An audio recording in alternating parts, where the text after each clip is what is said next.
I believe the operative word for the Denver Broncos is resurgent. They are back from seemingly the dead, and their best player, Von Miller, is with us on Get Up this morning. Von, thank you so much for doing this. How you feeling today? I'm feeling pretty good. Thank you guys for having me. You got to be feeling a lot better with the way your team has played of late. I'll admit it. You guys lost 6 out of 7, and I thought it was done in Denver this year. Now you've turned it around with 3 consecutive wins. If you had to put your finger on one thing, what has been the single biggest key to your team turning its season around? Just treating every week like it's the playoffs. Treating every week like this is our last game. We try to go 1-0 every single week. We try not to get too far ahead of ourselves and just try to focus on the moment, take care of the moment, and then go to the next one.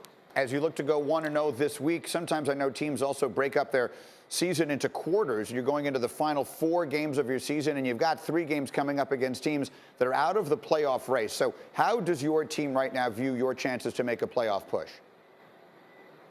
We got to keep it 1-0. We got to take it 1 week at a time.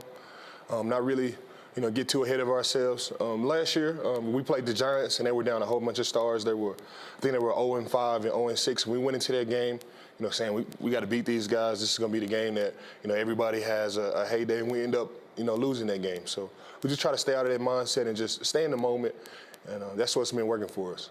And I was in the stadium when your team won a championship not long ago, won a Super Bowl with a team that was built on defense. It feels like since that time, the league has become so offense-oriented. Do you think that a team can win a championship right now on the strength of its defense? 100%. You see it week in and week out. You see it every single Sunday. You see the highlights. You see, defenses running the ball all the way back to the end zone, snapping it up.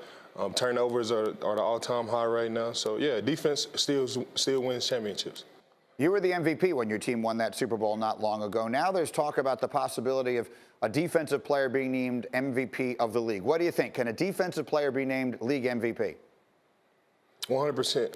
And if you look at the candidates that we have right now, if you look at Aaron Donald, he's playing out of his mind. To be a nose tackle and lead the league in sacks and, be disruptive on every single play, it can definitely happen.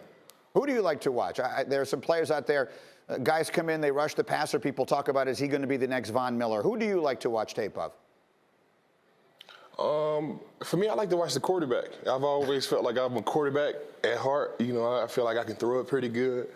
I get after the quarterback, I sack the quarterback. So for me, I'm a quarterback guy. I like to watch the throwing motion, 3-step drop, the reads. I'm a quarterback guy. The game is about the quarterback, so that's what I like to watch. Are you telling me you could have been a quarterback, Von Miller? I'm telling you that my very first position in football was the quarterback. And I played quarterback for like 2 or 3 years, and then I gained a little bit of weight and got some muscle and got some toughness, and there goes my quarterback position right there. But maybe, your team needs a Hail Mary or something like that. Could you throw a ball 60 yards to the end zone? No. We got guys in place. I mean, Case, he has it under control. But, for some odd reason, if, anything were to happen to the 2 guys up under him, I'll be ready to go. Okay, no quarterback controversy in Denver. Von Miller doesn't want that job. Von, congratulations on what's been a really nice turnaround for your team. Good luck the rest of the way, and we'll see you hopefully in the playoffs. Thanks for taking the time. All right, guys. Thanks, and gig 'em.